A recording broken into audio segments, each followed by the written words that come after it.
Well, good morning, my Teaser King family. How's everybody today? I hope all is well.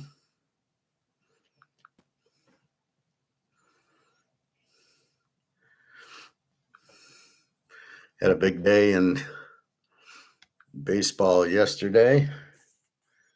7-3, 14 units. A lot of the 3 units won. Gold right now, again, it's paper and it's bullshit. It's why is it going down at 8 o'clock to 10 o'clock? I wonder why. 4,031 and 57 13 silver. Again, it's bullshit. Absolutely meaningless. It's paper. I was looking at somebody's YouTube and, they talk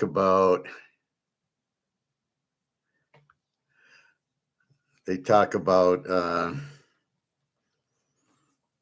gold going down and maybe it's this and that and oh my God. And so my comment was, are you talking paper gold or physical gold, or do you not know what the fuck you're talking about? Obviously they don't. I'll see if I can find that video, but it's one of these idiots that's basically, making conclusions. It's the war, it's the oil, it's the selling, it's the this and that. And I said, are you talking paper or physical? Because it sounds like you're talking paper, and it sounds like you don't know what you're talking about. So, I'm getting tired of watching these YouTubes where the people are really clueless.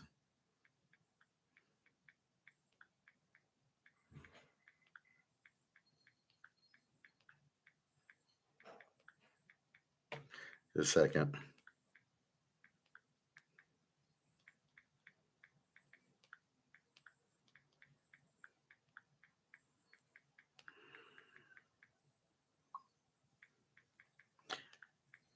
Okay.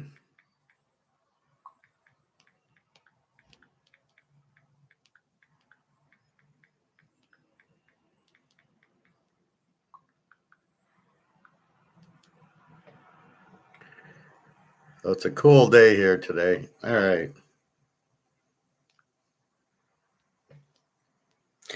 So we're not too worried about the fake gold price because we understand it's paper. I have an interesting title on Japan collapsing and what the wars are. And I had this really good thought on, we were talking markets yesterday. Then we'll get to baseball and football or whatever else we want to get into. So, you know how I talk markets, and the market only exists if there's a buyer and a seller. So somebody wants to sell the coffee mug. Is there a buyer for the coffee mug? Then we have a market, and then we determine the price.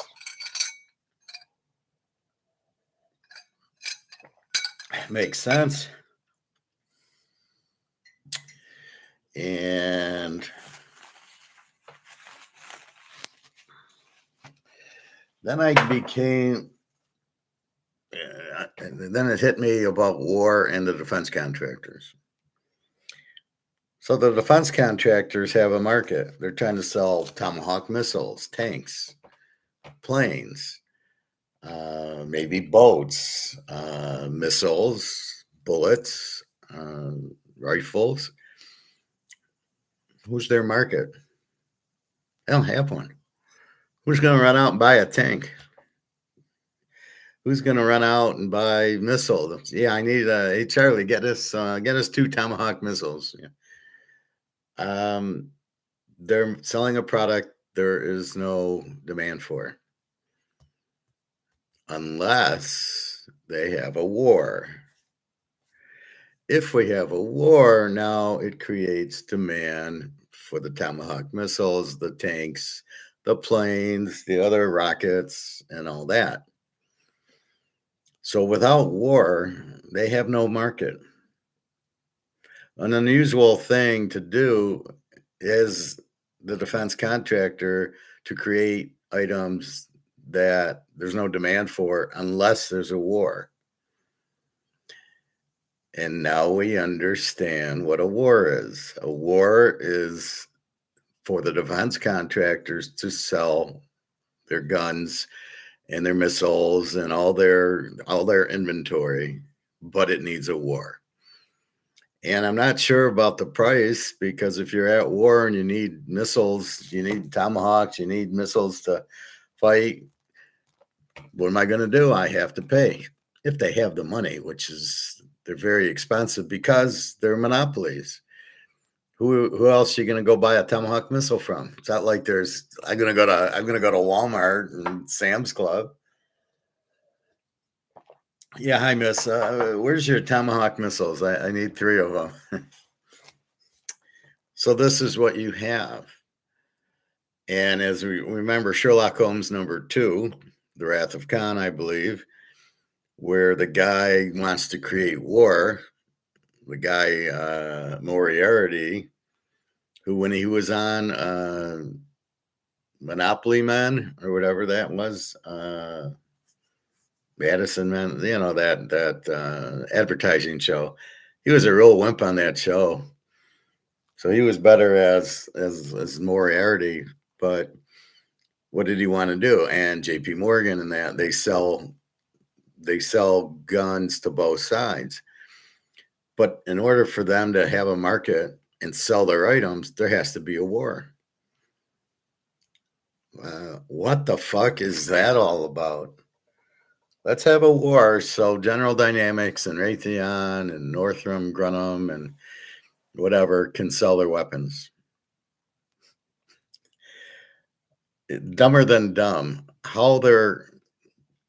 Do we really need them? Well, we do for us. If somebody invades us, we need to protect ourselves. The Romans had slingshots and arrows and swords.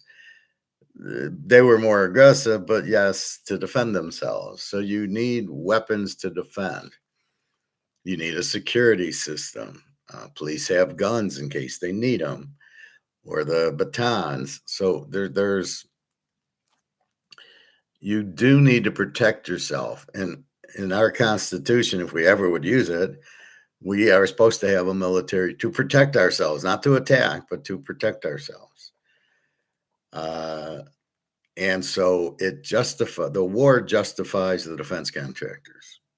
It creates a market for their inventory. And that is the only way they have a market. They do not, like I said, you're not going to Sam's Club and ordering 3 Tomahawk missiles or a plane or anything else. So yes, these countries do when they go to war, which is why the U.S., as we're broke, so the U.S. is bankrupt, which we know. I've already explained it. And you can't pay off the $40 trillion debt. So what do? You start wars. Ukraine, they'll buy our missiles and tanks and planes and defense systems. How about Iran? Yeah, we can have one there, and Israel can buy our stuff, and we'll buy our own stuff, because it creates sales, and that's going to help our economy out by having wars and the defense contractors selling their weapons helps our economy. No, it doesn't. No. It's just one product being sold, but it's not better than anything else. I'd rather sell cars and not murder a bunch of people. Again, it's supposed to be defense contractors. That's it. And then we have a market, but we have a monopoly. And then they even go and say, oh, well, if you're in NATO, you have to buy weapons from us. Well, Russia and China also have defense contractors who make the weapons also. So it's not just us making it, but most of NATO has to go to us because it's expensive. So they're not going to do it in Germany. Not now. They did it with Hitler did it. So we will see. That's a reminder. I got to pay my phone today. Uh, I guess if I didn't, I'd pay it tomorrow. So in economics, this is called creating a false demand. It's a demand based on having a war, so they buy your weapons, but not because there's really it's you have to defend yourself, but only if there's a war. And the U.S. has said to Saudi Arabia, "We'll protect you, so you don't need weapons. But if somebody invades you, we'll get them for you." Which I don't know why we would say that. The petrodollar really doesn't work because you still can't print all the dollars. At the end of the day, you print too much, it has no value. So that's the market for the war. So they have a war, which creates demand for the defense missiles and rockets and everything. Now, one problem that they're going to have is these drones. Uh, China and Russia have these new advanced drones that they're giving to Iran. And now you have more of a Star Wars war than a World War II war, where you're going to get in a tank and you're going to, Patton's going to be there and Rommel and all these people. That's not the way it is anymore. Now you put out 50 drones and you can do what you want. And the drones are like $5,000 a piece. They're not expensive drones. So now why should I spend $20 million on a Tomahawk missile when I can just use 25 drones that are 5,000 a piece? And it's the way we beat Russia in the 80s with Reagan. We had Star Wars and we came out, not the movie, we came out with, we could shoot down their missiles with Stingers, which were far cheaper than the missiles. So they'd shoot a $2 million missile and we'd knock it down with a Stinger missile, which was $20,000 or something like that. The idea, it was much cheaper. So now we're dealing with drones. Who wants to buy our missiles when they're useless? And you're not needing tanks and you're not needing ships. I mean, Iran does not have an air force, and they do not just what flies in and out of Abu Dhabi, and does not have a navy except for those speedboats because they're a desert. They live in a desert. So you're basically you're using expensive missiles to fight cheap drones, and the drones are winning. And Trump's such a fucking liar. Oh yeah, there's no more Navy. We beat the Navy and the Air Force. They don't have one. That's like saying you're playing Oklahoma, who runs the wishbone in the 70s and 80s, saying, "Hey, we stopped their passing offense. They don't throw any passes more." So that's where we're at, and we've always had this Moriarty complex of starting wars to sell the weapons. The Civil War, I think it was J.P. Morgan sold weapons to both sides, the North and the South, and that happens a lot. We need weapons. Oh, we'll go buy it from the guy who sells it, because there's no point in getting into it. There's no demand for the weapons. Now in the good, the bad, and the ugly, and in these older Westerns in the 1800s, you needed a gun to protect yourself. We don't need that now. Well, we kind of do. I know people get it for their house for home protection. Maybe you go hunting, which is perfectly fine. That's a sport. But basically what you're looking at is the bulk of what Raytheon and Northrop are selling are missiles and tanks and planes and things that nobody is buying for the house, but they're creating demand. And so what is the US doing? We're bankrupt. Well, we have these expensive missiles and tanks and planes that we can sell and make back our $40 trillion. If we have enough wars, every country in the world will have to buy our weapons. Yeah, there'll be a lot of people killed and there'll be a lot of stuff ruined, but what the hell? We won't go bankrupt. Well, why don't we just buy gold and then not worry about all this shit? Oh, no, because the defense contractors, they want to make their money. And it's just purely absolutely bullshit. But this is why is this the thinking? If I sell enough, oh, what's your break even to get to 40 trillion? Well, if we sell, 600,000 Tomahawk missiles, we'll be even. No, you won't, because there's cost behind it, and they're only going to pay tax on it. So Raytheon will pay tax. They'll make the money, and they'll pay this little tax on it if there's any tax that they pay, and that's it. But the defense contractors, they're a joke. Um, have enough weapons that you have in disposal, and that's it. Why don't you just make drones right now? We have these big battleships that are absolutely worthless. We have these F-18s, which, oh, by the way, for 9/11 didn't make it in the air.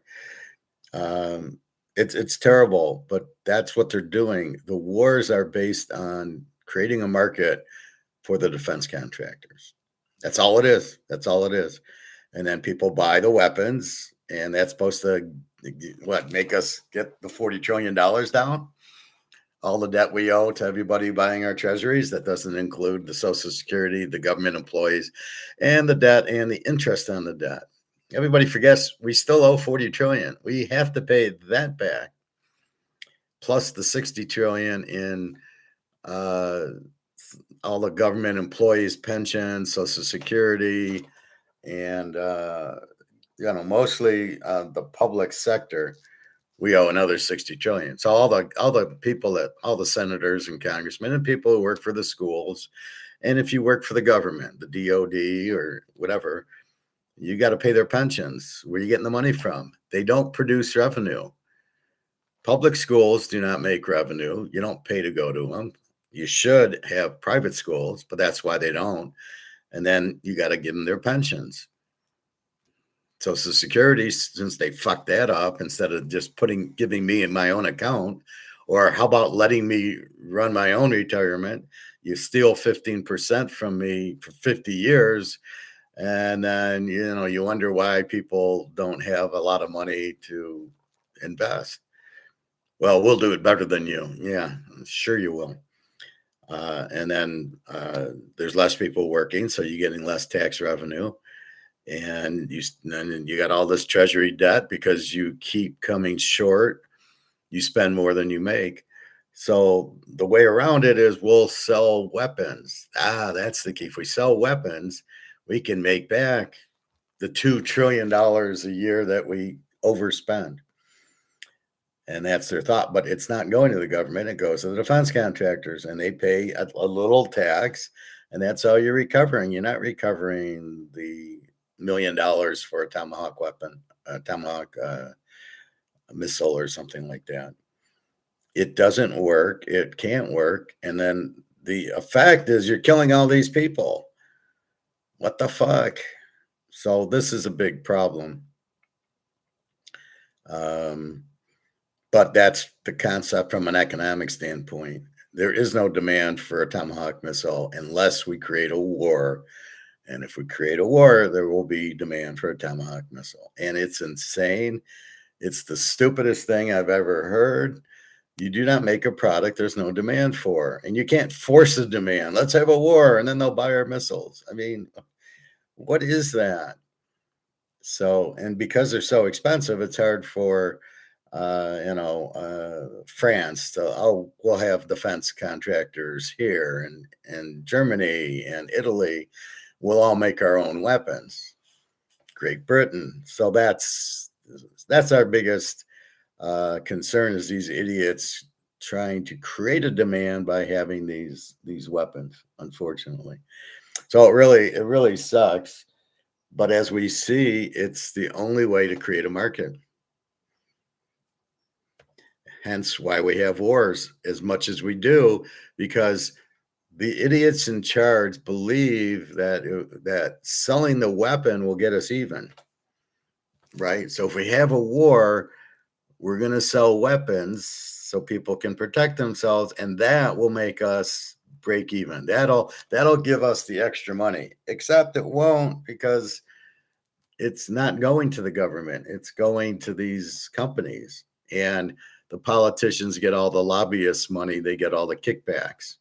So everybody's in on it. All the congressmen, senators, Trump, they all get kickbacks. That's what the lobbyists do for the defense contractors, give them $1 million. And then they go out and start the war because it's in their best interest to get another million from the defense contractors by having a war. If you start a war, we'll give you $1 million.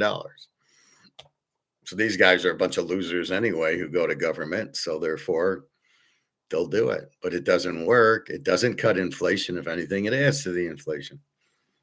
The inflation is really immaterial. It's money being printed.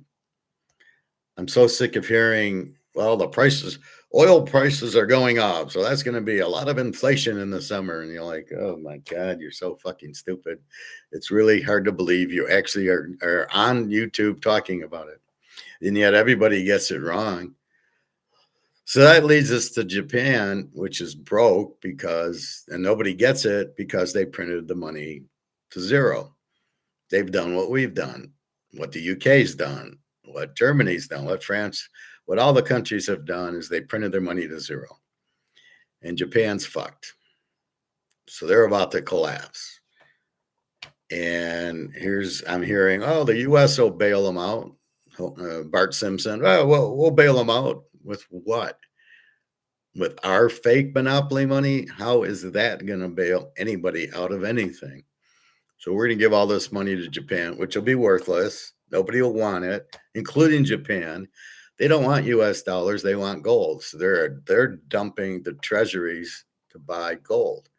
And Bart Simpson's running around going, well, geez, stop dumping your dollars. Well, they're not worth anything. People aren't stupid. At the end of the day, it's about saving themselves. Japan has to save Japan. They're not worried about the US. And they're dumping dollars because the treasuries are worthless. They understand that. Most everybody understand. All the BRICS countries, they get it. They know the dollar's worthless. They're jumping into gold. They're selling their treasuries. And it's more than just BRICS. And therefore, here's Japan, and they're dumping the treasuries too. And Bart Simpson's like, what the fuck? Stop doing that. Yeah, that'll work. Well, but we keep printing. Our money's worthless. That's the key to the story. And if your money's worthless, then what? Oh, we'll print $1 trillion and give it to Japan. It's not worth anything. What is wrong with these people? Are they all this stupid? Keep taking Keynesian economics and see how far that takes you. As you bankrupt the whole fucking world with we'll do fiat currency, not backed by anything. Oh my God. It's just, and it's frightful as we know too much. We know it's worthless. We know we're banked. The whole world, but the BRICS countries and people with gold like Poland are broke. They're bankrupt. We know that. We know the only out is gold. And what are these morons? We'll print $1 trillion and give it to you. We'll give Ukraine money so they can. The only reason they give Ukraine money is so they can buy weapons for the defense contractors, and somehow they think, well, that'll take care of the inflation.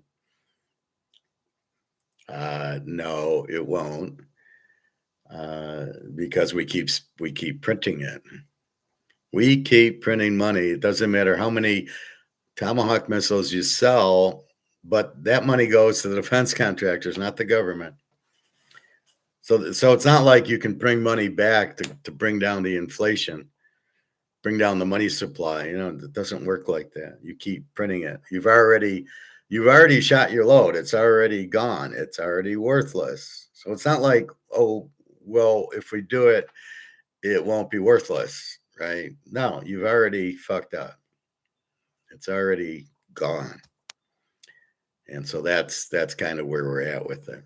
But Japan's another one that just went broke, bankrupt.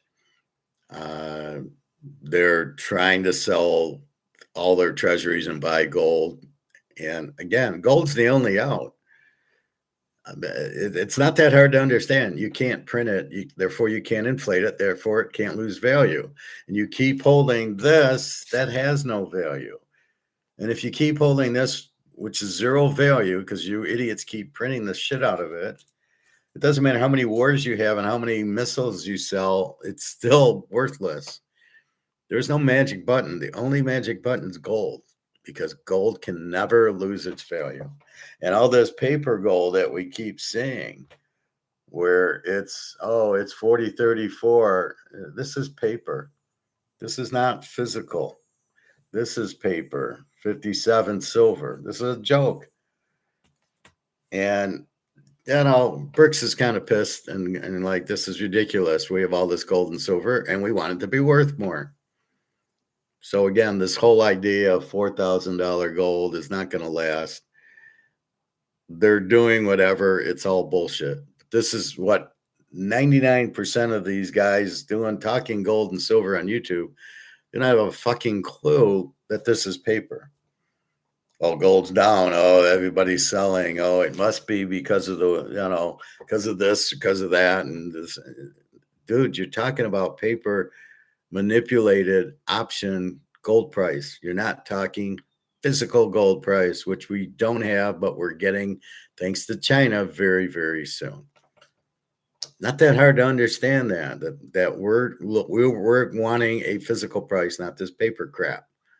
Not this option crap, which is all paper. It is not supply and demand. In no way is it supply and demand, and they're price fixing it. Pretty obvious. So that's where we get off, and we just sit there like, okay, when are we getting this Chinese physical price? And that's what we're waiting for. And that is supposed to be coming very soon, as Mark McGuire told us. We're looking at 8,000 to 10,000 soon, and up to 50,000 a little bit after that. People will realize the dollar is worthless. The more of these people dumping the dollar, dumping the treasuries, we're bankrupt. Now, we're already bankrupt. It doesn't matter if they dump now. We're already bankrupt, and we know that. So that's the point. So I know I talk about it a lot, but it needs to be talked about because you guys can get a little confused with what some of these idiots, you listen to Andy Scheckman, which he doesn't know what he's talking about, but that's the problem. He doesn't get the difference between paper and physical. None of these guys really do. Mark McGuire, a little, even Egon, I was listening to talk about silver, and he's talking about, it's not for widows and orphans. It really manipulates a lot. That's paper. Egon, talk about physical silver. Don't talk about paper silver. What are you on drugs? You talk about paper, physical, and then when you bring it up silver, you're saying, well, it's not for widows and orphans. It's paper. Buy physical, you'll be fine. It's the same as gold. Gold was 5,600 when it's now 4,000. Is that not volatile in the paper world, but in the physical world, because you can't produce anymore. You got 200,000 tons of gold. That's it. You can't all of a sudden make more only in the paper market. And the same thing with silver. You only have 1 million tons of physical, and there's 75 million tons of paper. Gee, I wonder why the price is so low. Where did you get the 75 million tons when there's only physically? So if you just buy the physical and hold, you'll be fine. There is no volatility in the physical world that we live in. That's why I keep pressing on that. We only care about the physical price. We are not looking at the JP Morgan Madoff Ponzi scheme of COMEX options, trying to price something which is total bullshit. All right. So I like that. I had a nice little, after talking about markets yesterday, I started thinking of the defense contractors. I said, well, there's no market for them. And the only way they have a market is to have a war. It's pretty sad, isn't it?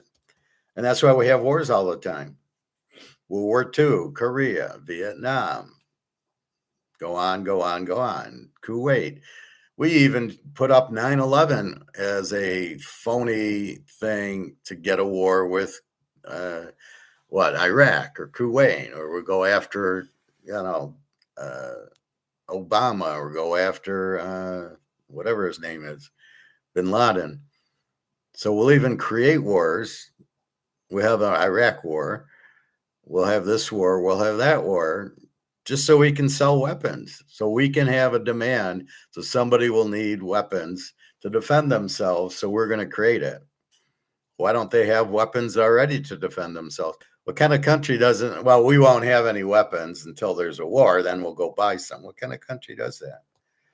But this whole thing with Ukraine giving them money is the biggest Ponzi scheme I've ever seen. Madoff would be proud of that. All right, let's go to baseball. And what a day! 7-3 plus 14 units yesterday. We start with Philly and Zach Wheeler, 8-0 over Baltimore. That was a 5-unit play for your convenience. So we start off. I'm very happy the 3 free plays won. Cincinnati and Houston. Jack Lambert pitched well, shutout. It was shutout by Zach Wheeler. Atlanta 4, Washington 2. I don't like playing Washington. I don't know what I'm going to get.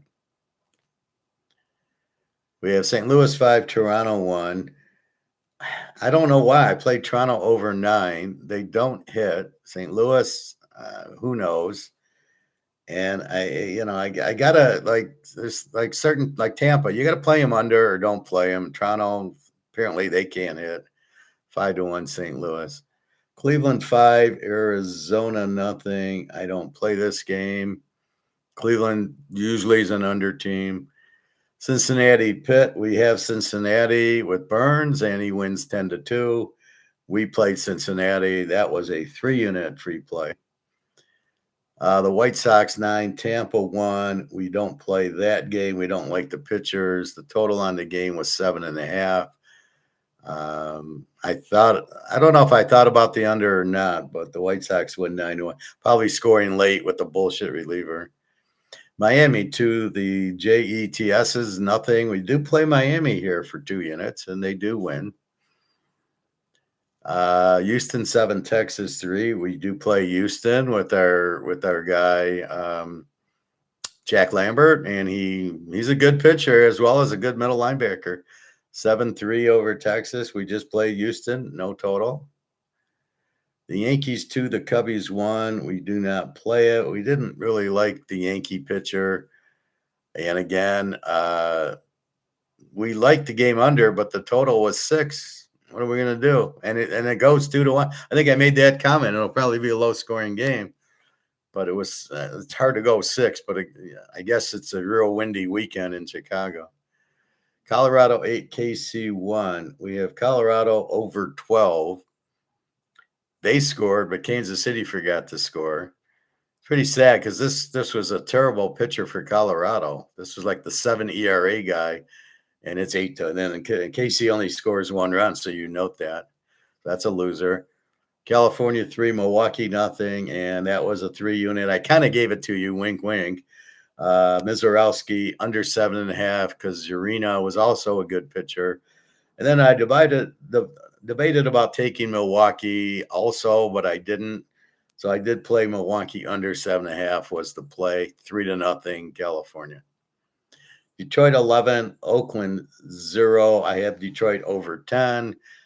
They basically suck. And Oakland, I'm shocked, did not score a run against Cater Montero. San Diego 5, the Niners 4.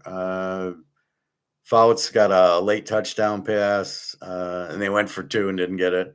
5-4 over the Niners. Minnesota, Seattle 7-6. I played Minnesota.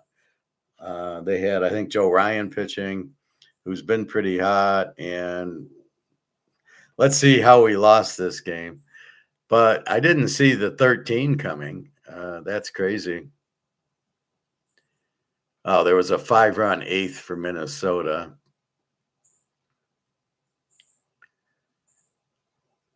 So we give up 6, 7, 8 in the ninth. In the ninth inning, We bring in our Gomez, 1.93 ERA. I can't pitch at that. Gives up 3 hits, 1 run, 1 earned run, and we lose the game on that. Seattle, Kirby, 5 hits, a 5-hit shutout for 7 innings. Then they bring in some, not too bad, 3.5 pitchers. But we lose the game. If we bet Minnesota, it's 2-0, 3, 6-0. It goes 6-6. We score 5 in the 8th, 1 in the 9th. So it's 6-6, and then Seattle scores 1 in the bottom of the 9th. But I didn't see that coming. And then a big play, we have Boston over the Dodgers, and we win. Boston wins 8-4 because the Dodger pitcher sucks, as we met. I think it's Emmett or whatever, and he's terrible. And so we bet Boston, who's been playing well, and they win. So we go 7-3 plus 14 units, 5 units on Philly, 3 units on the Cincy game and on Jack Lambert, 3 units on Milwaukee under 7.5. I almost gave that out as a free play, but I kind of did. If you listened, you would have heard me say go under. It's Mizorowski. But this is why you can't blame the play Mizorowski, because if the other pitcher is very good, also Urena, this is where they're going to score runs. They're not going to score runs. So let's see what Mizorowski did yesterday. Mizorowski, he gave up 2 runs in the 2nd, and that's it. 1 run in the 8th. Mizorowski pitched 7 innings, 2 hits, 2 runs. He gave up a 2-run homer. He's been struggling giving up that home run. But that was it. And he pitched 83 pitches is all. Why did they pull him in the 7th? He should have pitched the 8th. California, Urena, 6 innings, 3 hits, no runs, 3 walks. He pitched 90 pitches. Why did they take him out after 6? And their bullpen 7th. And then a guy pitched part of the 8th. And then the other guy, 3.66, 4.14. Pretty weak bullpen. California. All right, so there we go. Another big day.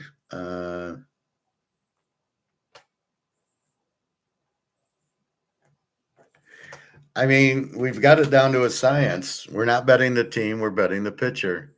That's the only way you can bet baseball and be successful, and I have figured it out. I do what I do. That's how I figured out football. That's how I figured out gold. That's how I figure everything out. You figure out women that way. What works, what doesn't. And in this case, you figured out, hey, it's not betting the Dodgers. It's betting the Dodgers with, maybe Shotani, but he's been choking lately. It's like, so you don't bet Milwaukee, you bet Mizorowski. You don't bet Cincinnati, you bet their ace, Burns. You don't bet Pittsburgh, you bet Scanes. Because there's other days you don't want to bet. We had that yesterday where we took Cincinnati because it was Burns against nobody.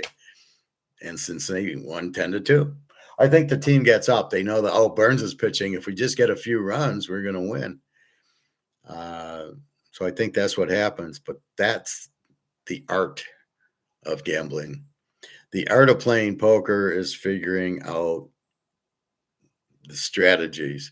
I hate when they say you don't play your hand, you play the opponent's. Bullshit. You got pocket aces, you're playing your hand. And are you going to play 2-7? I'm going to play my opponent. It's all bullshit. You're playing your cards because you got to win with it. And then the other part of poker that you really got to get to is, can I bluff this guy? I'm playing Daniel Negreanu. He's a calling station. You can't bluff him. He'll call every time. So I can't bluff. I can't bluff him. There's certain guys I wouldn't try to bluff some of these other. I question that they're even pros. Maybe Phil Ivey, but Mike Matusow, I question he's a pro. And I think they're just on TV. They're just celebrities. I'll watch to watch the poker, but I don't think they're real pro. I mean, I don't know what the definition of a pro poker player is. You make your living off of it. That's a professional. I don't know. But a lot of it depends on who's pitching. Am I playing skeins or am I playing the backup? So you've got to learn your player and know what you can and cannot get away with. Oh, he'll fold to a big bet or he won't. I can bluff him or I can't. He's watching me. So a lot of times in these if I watch the World Poker Tour or something, now I hate because they're tournaments. I really would prefer watching cash games because in the tournament, all of a sudden you get near the end, you go all in because you're blinded out. Well, that's not poker. That's just bullshit. Um, but again, it's that big bet. He's going to go all in. Well, if he doesn't, if he just has a little bit of money, I mean, you might have a decent hand. But if he puts in $5 million on the river, he's bluffing 100% of the time because otherwise he'd want you to call. So that's kind of what you have. But again, you got to understand the player as if it's another pitcher. Well, who do I have here? I got Skeins or I got somebody else on Pittsburgh, or I got Mizorowski or I got somebody else on Milwaukee. And that's the key to it. But that's the variables in poker. You got plenty of variables that you have to understand and worry about. Is this a good play or not? What do I do with this? And that's really what you're looking at. So I've been watching a lot of poker, and it always comes down to the all-in. The fear of losing outweighs the analytics or the art. I'll call it art, not analytics. To me, science. So we'll go art all the time. So if you really think about it, he went all in. You don't want me to call, do you? And if you don't want me to call, you probably have shit. Because if you had a big hand, you'd want me to call because you're going to beat me and you want to get my money. So if you can just get to that simple art understanding, you won't get bluffed out very often. Okay, once in a while, he might have 4 aces and go all in because he catches that you call. See, that's what you got to be worried about. You're bluffing and you call. Now, you can't say, I know you're bluffing because you went all in. Obviously, you don't want me to call. So obviously, you're bluffing because then they will start not bluffing you. So you got to be very careful and be quiet, even though you know the tell. Oh, you took a drink. Oh, you're relaxed. You've got the hand. You got a full house. Oh, you're watching TV. Oh, you got a full house. So you got to be very careful when you do pick up these tells to shut the fuck up. But most of the time they're looking at you. Will you call the all in? And if you fold, they'll think, oh, I just got to bet all in on you and you'll fold. So that's kind of poker, is understanding your opponent. And it's just like Mizorowski versus the other pitchers on Milwaukee. The elephant in the room, the Skubal trade, one of the dumbest trades I've ever seen. The Tigers get 0 back, 2 pitchers that have Tommy John surgery, and a left-handed outfielder who is in the minor leagues. He's in like AA. Why do you give up a star pitcher for nothing? Well, they're prospects. Well, they're 2 good pitchers, but they're not in the major leagues. And in baseball, it's like football. Will Mendoza be good? You really have no idea. You've seen him 1 year at Indiana. You saw him at Cal. He sucked. I don't know. Will he be good? Cam Ward sucks. Hurts sucks. CJ Stroud sucks. We've seen him now 2 or 3 years. They still suck. How long do you wait with them? Oh, there's Daniel Jones. 5 years he sucked. Indy grabs him and he runs because you can't throw. And then, oh yeah, he hurts his knee. Well, your quarterback can't run because if he gets injured, you're fucked. So in baseball, it's even harder to really figure out. In baseball, you don't know. You have most of the prospects they're not good. If they were good, they'd be in the majors. L. Kaline did not play a day in the minor leagues, which is amazing because even Mickey played in the minors for like I don't know, 60 days or 3 months, and he's hitting 340. And go, yeah, okay, let's let him play next to Joe DiMaggio. But that's what you had. It's funny. They say he hurt his knee in that first year in that World Series, and then I see plays of him where he's bunting and he's running really fast to first, and I'm going, oh, that knee looks pretty good. He can run that fast to first. But the Skubal trade, they did not get fair value. So, in other words, would I make this trade?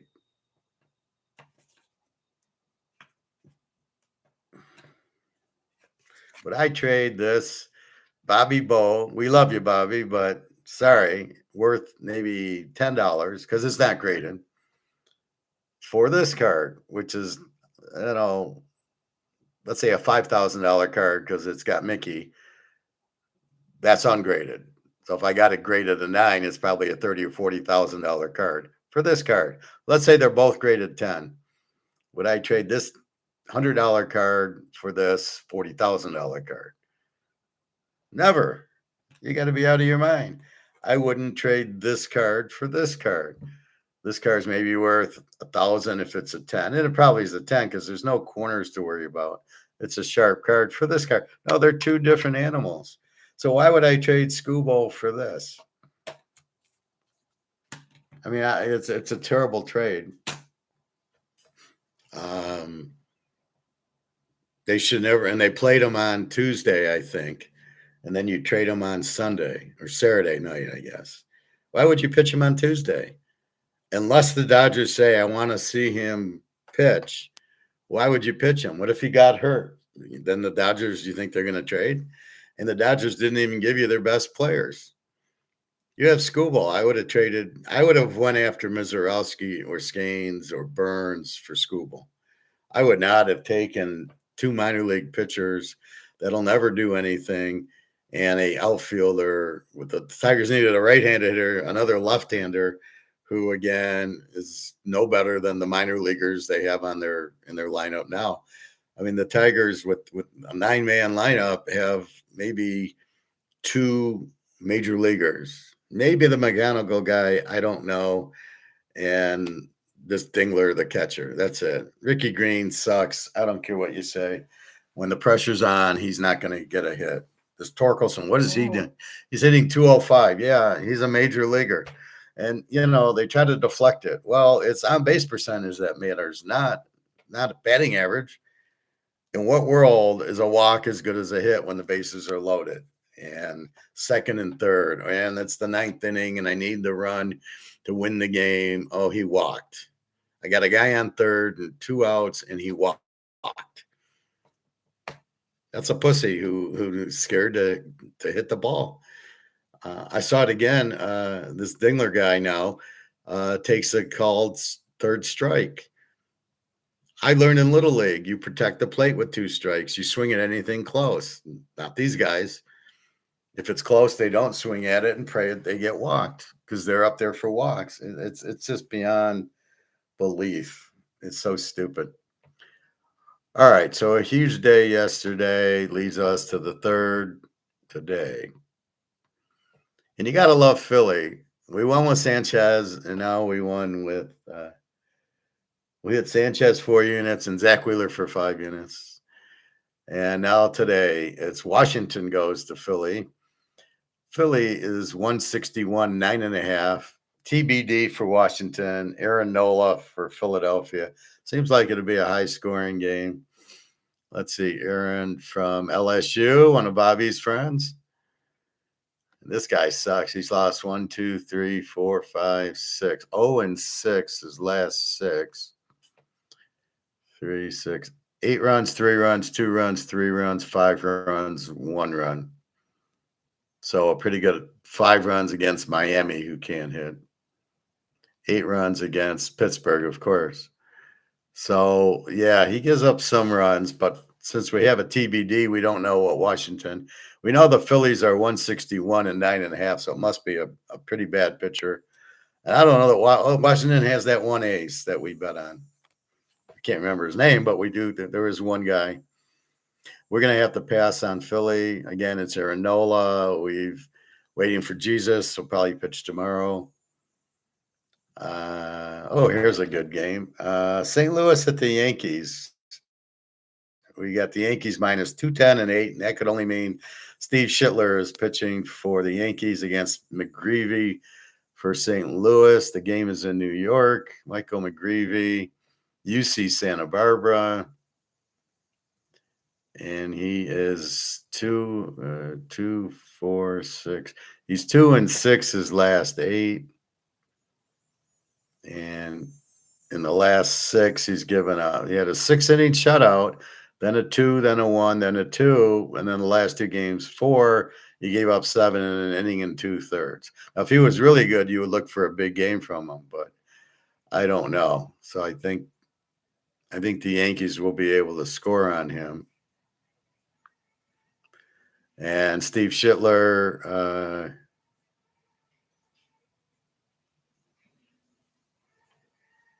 he's 3-2 his last 5. His last 6, he gave up 6 runs. Then he came back with a 1 and a 2 and a 3 and a 0 and a 1. So not sure what happened with the 6. So let's go Steve Schittler for the Yankees, and we'll go out, and that'll be our 3-unit play. As far as total, you never know with the Yankees. They could hit probably an under because St. Louis is not going to hit Schittler. And Yankee Stadium, a big left field, and McGreevy, win some, lose some, but that's about it. So not really sold on that. So I think the Yankees win is better than going under 8. So take the Schittler boy.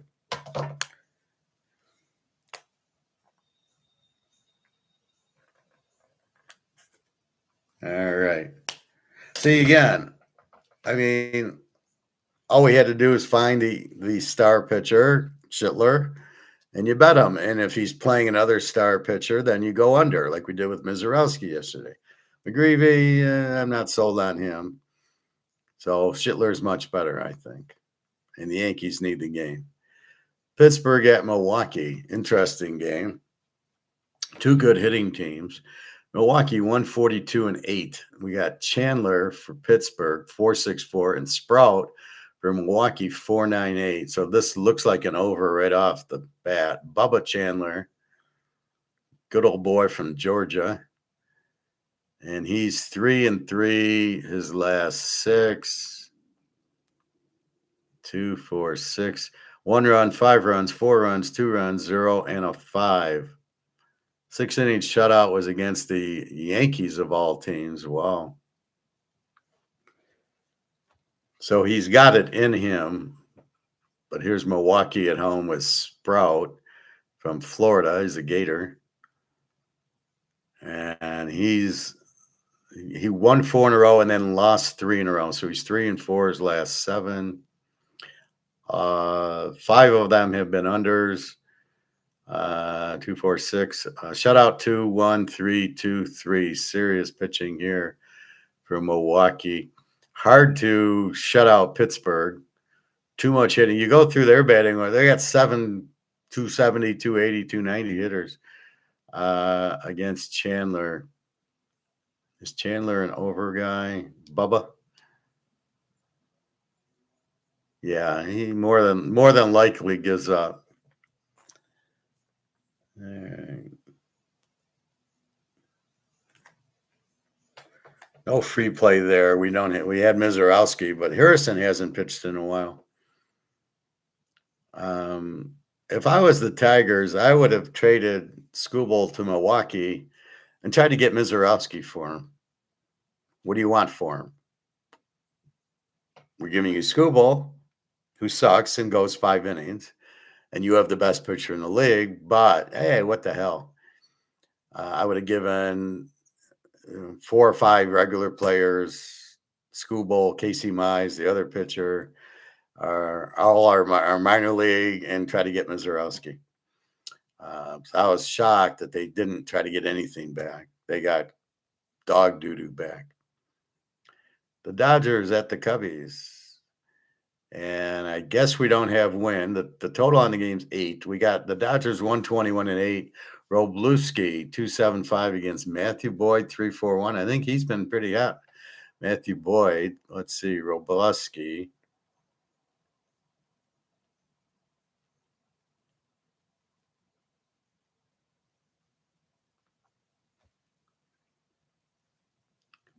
And he's he's won 1, 2, 3, 4, 5. He's 5-2 his last 7. And he 6 inning shutout, then a 2, a 3, a 1, a 1, and then 5 last game to Seattle of all teams. So pretty good. And then Matthew Boyd, Oregon State.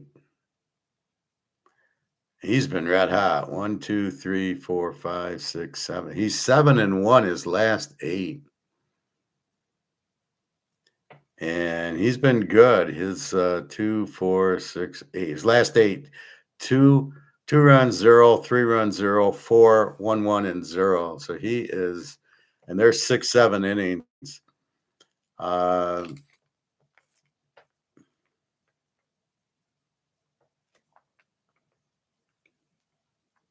I believe this will be an under.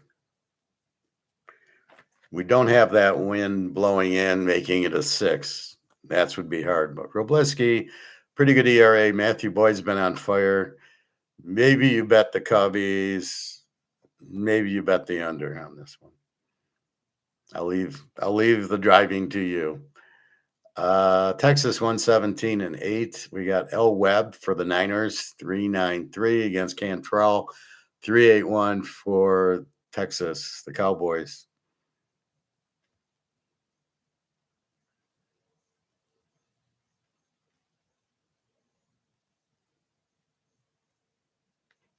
And I can't see.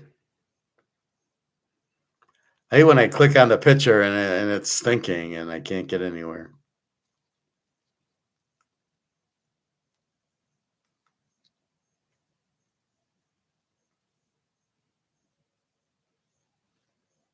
It's like thinking. Well, we'll have to wait. Texas 117 and 8. Webb against Cantrell. We'll have to come back because I can't say. I don't know the pitchers that well. It looks like it could be an over, but I don't know if these teams hit. Sometimes they do and sometimes they don't. Let's go on to Toronto and Houston, and I see my bars starting to pick up. Houston minus 125 and 9. We got Beaver going for Toronto 5.81 against Javier with a 12 ERA. And it's pretty pointless if I can't get into the pitchers.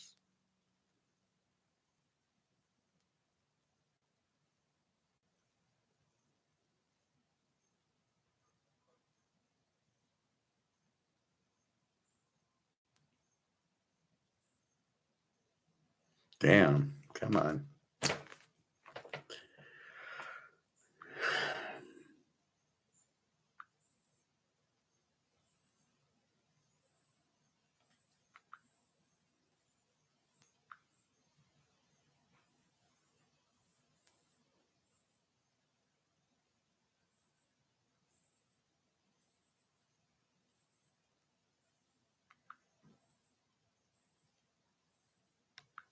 The gateway is timed out.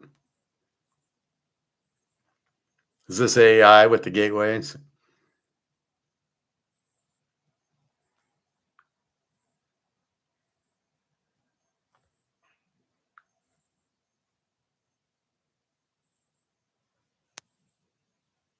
So what, everybody's looking at pictures for the Frisco, Texas game?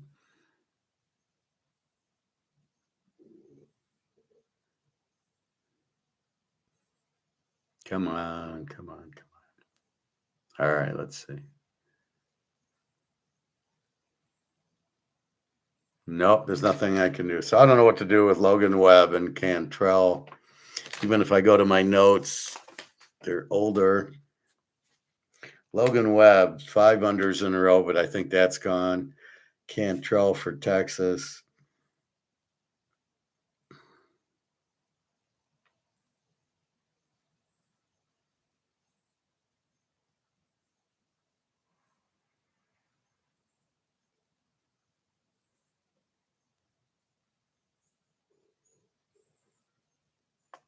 I don't know.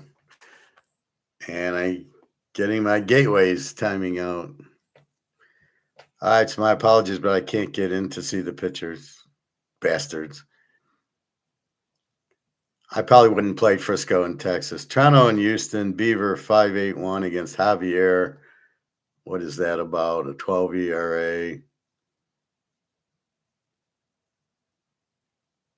And it was not letting me in. Um, Possibly an over, but Javier is probably one of these guys who's pitched 2 innings. And Tampa Bay and Colorado, we got Tampa Bay 164, 11.5. Gene Seymour 5.46 against Lorenzen 6.64. Probably goes over, but again, Tampa doesn't. Well, they hit once in a while. And San Diego, Arizona King, which I thought pitched yesterday against Fat. Arizona 114, 9.5.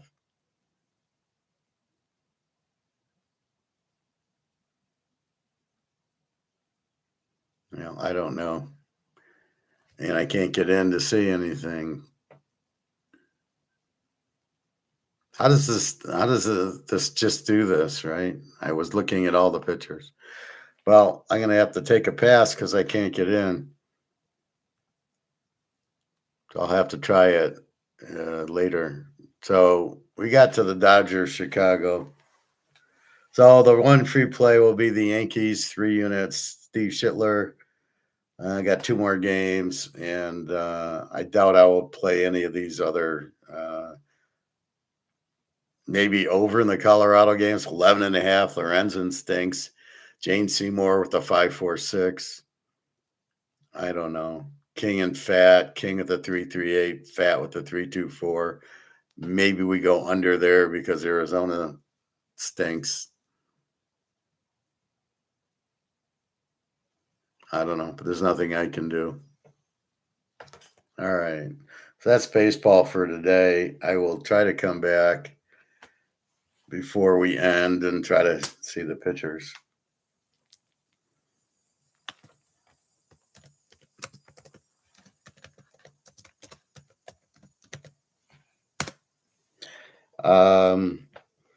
So we talked about the defense contractors and Japan, which is in the same shape as the rest of these countries, all broke. But the biggest concept people can't quite grasp is that when you have money that's not backed by anything, it's worthless. You print enough of it and then it's just worthless. Why is this worthless? Well, A, the demand for Mantle and Maris, and B, it's a mint condition card, which means there's not a lot of them. How you get value is it's got to be very limited supply. That creates value. This card is also probably not, it's probably pretty limited. We don't know. It's not numbered. It's a nice card. There's 18 of these inserts. I probably got 7 or 8 of them. So it's a nice card. It's kind of limited, but the problem with this card is it's not limited. They overproduced. So I was watching some things on these card shows and they're saying, oh, don't get it graded. Don't get this, why the 80s and 90s are not worth anything. Well, they are, but they printed too many. That's why the Barry Sanders 89 score is far less produced than the Pro Set and the Tops. So it's hard to buy those cards. Most of the 80s are a little overproduced. The 90s are all overproduced until you get to some of these inserts. Like this is a 90 insert. So therefore the regular card's worthless, but the insert has some value. I don't know how much, but it has more value than the regular cards. The Brady rookie that I showed you are at least numbered, but it's just too much supply. It's the same thing in everything. If you have a lot of supply, do you have enough demand? Okay, the Jordan card in 90 hoops has enough demand that if it's a 10, you get $300 for, and that's it. Otherwise, it's not like a $10,000 card because there's too much supply of it. So that's basically the problem. Is that so? If there's too much supply, there is no value. Too much supply, there's no value. It all runs the same thing. They print the shit out of it, kills the value because the supply is so long. It's not like it's, well, it doesn't matter. So what these Jim Rickards idiots say is, well, we can just print as much as we want. In other words, what they're saying is it doesn't matter what you print, it won't hurt the value, which is total horseshit. Of course, if you print all that, it'll kill the value because there's too much printed, aka Bobby Bo. There's too many of these printed, it kills the value. It's not because of Bobby, it's because they printed 10 million of them. So that's really the key to it. So maybe you get an error card, then it's limited because it's an error card. But otherwise, if there's too many of them, because there won't be enough buyers. Now, in a Mano situation where he's the most popular, there'll be a huge amount of buyers for this. And if this is a 9 or a 10, and it could be a 10, even though it's off center, the condition's perfect. It is a little off center, might hold it to a 9. Now, beware of this PSA scam where they're giving you a low grade so they can buy it back, regrade it as a 10 and make money on you, which is totally illegal and totally a scam. So you got to be careful getting your cards graded. I would suggest numbered cards. So if you have that one-on-one Iserman, well, they can't fuck with that. It's 1 of 1. So they can't switch the cards on me. That Brady refractor, we don't know. And then you wonder about if a PSA 10, somebody is doing this auction and buying it, and it's, the card's worth a lot more than it really is because it's set up. Because I always wonder, well, why is PSA 10 cards so much more than the other Beckett or the other grading companies? Why PSA? Well, what does it do? It makes you get PSA to grade it. So they make more money because, well, if it's a PSA 10, it's worth 100 grand. But if it's a KSA 10 or Beckett 10 or somebody else, it's only worth 5,000. What the fuck? Why does it matter if it's a PSA 10 or a ABC 10, SGC 10? Well, is that the card's a 10 is a 10? Why is PSA worth more? And then you wonder if they're bidding up these auctions to say, hey, but if you get it graded by PSA, you get all this extra value. So you got to be careful and really think third dimensionally or fifth dimensionally on this bullshit. So you got to be careful getting the card graded. I'd get this card graded if I was sitting next to the grader. All right, here, go grade it for me, and I'm gonna watch you. If you fuck up my card, I'm gonna kill you. So that's really the thing with the grading. It's supply and demand. There's not a lot of. And what year is this?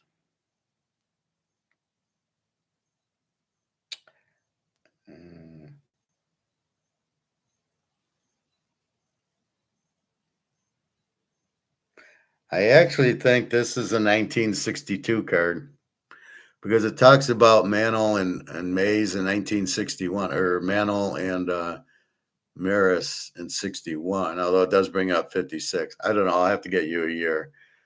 There can't be a lot of 1960 cards that are in mint condition.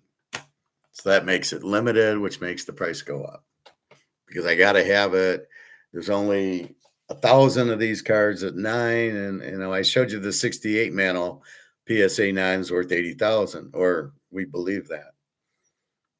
So again, it's the beauty's in the eye of the beholder, what they'll pay for it. But again, it's a different market than the defense contractors. There's a Mantle market. If you have a Mantle card, there's a huge market for it. We're in the defense contractors. There's no market for Tomahawk missiles, tanks, or planes, uh, $1 billion missiles, and all that. There's no market for it in the real world. So let's create a war, and then it'll be a market, so people will buy weapons. That's got to be the dumbest thing I've ever heard. That this is where we have to go to sell weapons, is to create wars. And let's have one in every country, and they'll all have to buy missiles. I heard Morocco invaded Spain. What the fuck is that for? For soccer? I mean, what are they invading Spain? What is that? So anyway, it's really really frustrating. The more we know, the worse it is. What else? Football. We talked NFL yesterday. We can go through college today real quickly.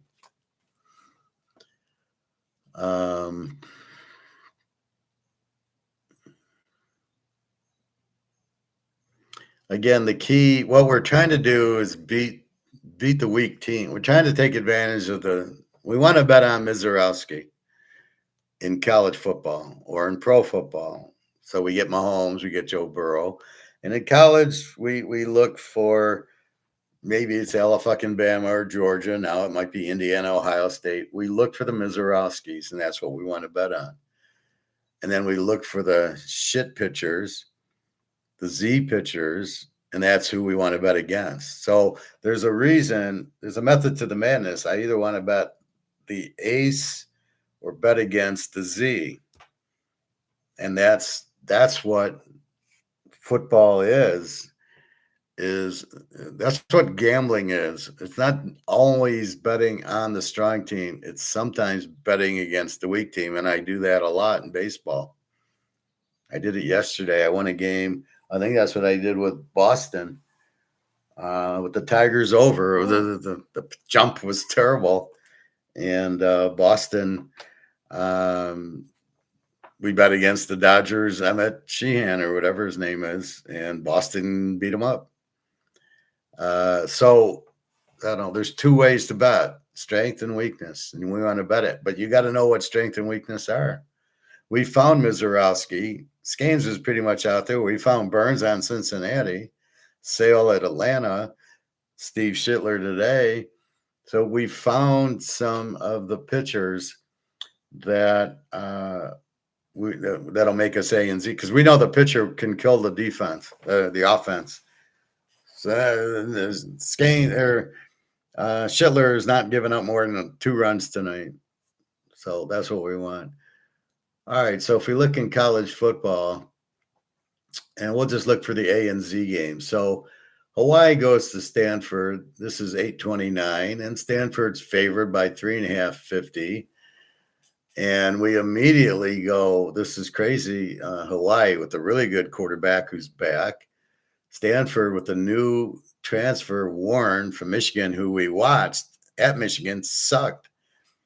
So we wonder, well, wait a minute. We want to bet against Stanford, and they're the favorite to Hawaii, who should be favored by 7 in the game. And so that's where we're going to bet against the Z team and take the 8. I don't know if Hawaii's an A team. Maybe they're a 23 defense and a good offense. So that's kind of what you're looking for. Is now the question that runs into play the first couple of weeks. We know Hawaii's still going to be an A team. The quarterback's back, the coach is back.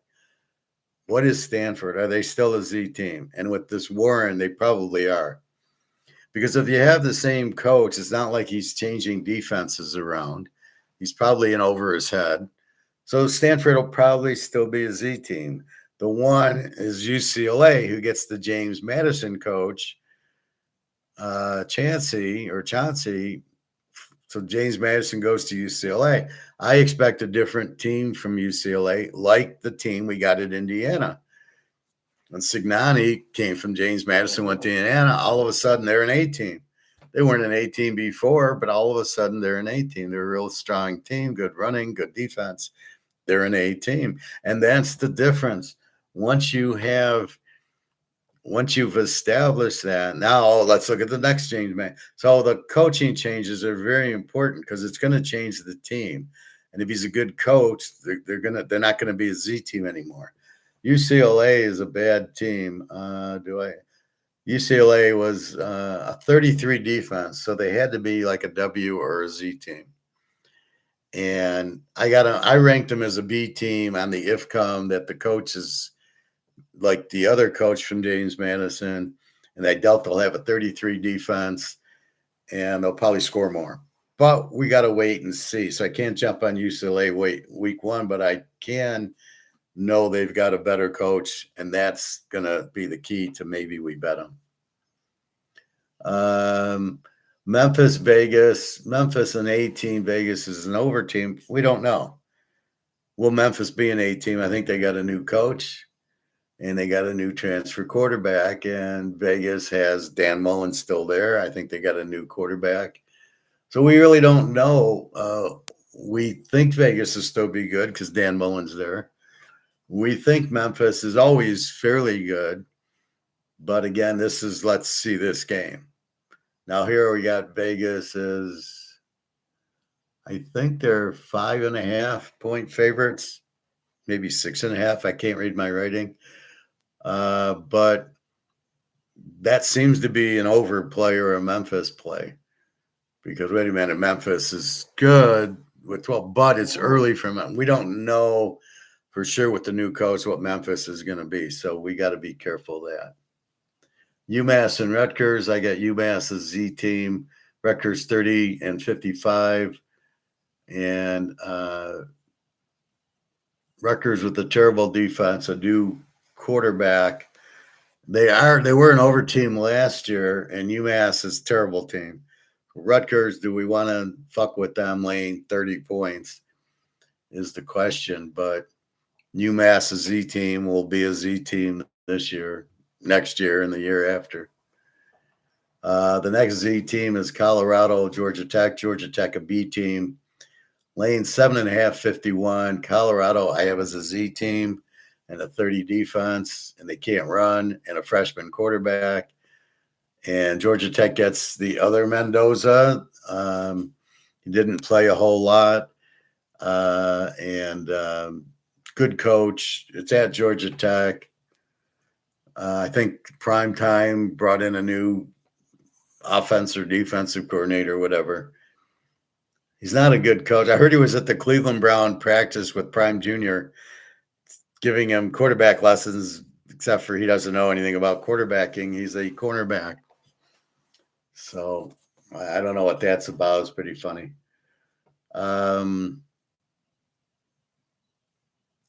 Toledo, an A team against Michigan State, a W team. Right off the bat, you like Toledo. Michigan State's 10.5-point favorites. Right off the bat, you're like drooling on Toledo and 16. Toledo with the 12 defense. Michigan State with a 30 defense. A new quarterback for Toledo, but usually a good system. Michigan State's got their quarterback back, who wasn't bad, but they got a new coach, the guy from Northwestern. So we have to see the change. I still think Toledo and 16.5, they're still an A team. They still have a good defense. Michigan State is not a powerhouse. And even the new coach from Northwestern isn't that good. I can't think of his name. But that's kind of how I look at it. That's really what you're looking for, is the A team being a dog. Now, I know it's MAC against Big Ten or the Big 18. I love that. But anyway, Toledo should be very live here, getting 16.5. Now they do have a new, I think they have a new coach too. They have the new quarterback, so you got to be careful. That's where let's see how they play. Miami goes to Stanford. Miami, the best team, I think. A team, great quarterback. Stanford is Z team. Miami's 23-50. Menshoff for Miami. Warren for Stanford. Stanford stinks. Now the only casualty is Miami has to fly across country. That's the only fly in the ointment. but this is exactly what you look for. Miami should score early and often. They're not going to Fletcher, Tony. What are they going to do? So Stanford with the 30 defense, Miami with the 14 with Ruben Bain. He's gone, but they bring in others. The coach, I don't like. He's an idiot, but it is what it is. So you got to be careful with this one. But I think Miami, the only question is the cross country travel. Indiana, James Madison, an A team against Liberty, a B team. James Madison, 6-50. New coach, new quarterback. Are they going to be the same? I don't know.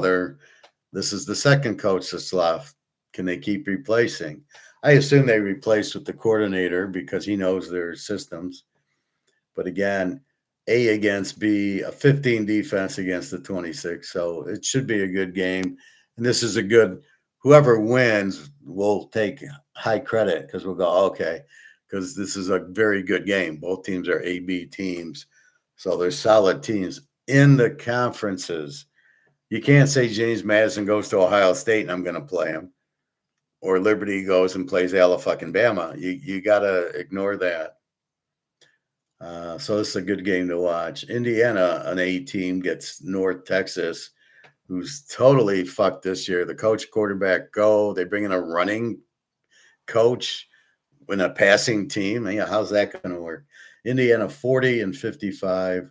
Hoover is better than Mendoza, so I like that. He's from TCU. North Texas has a new quarterback, new coach.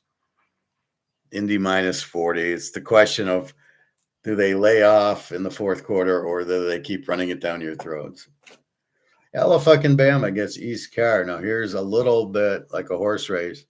Alabama is in this level, an A team, and East Carr is down here as a B team.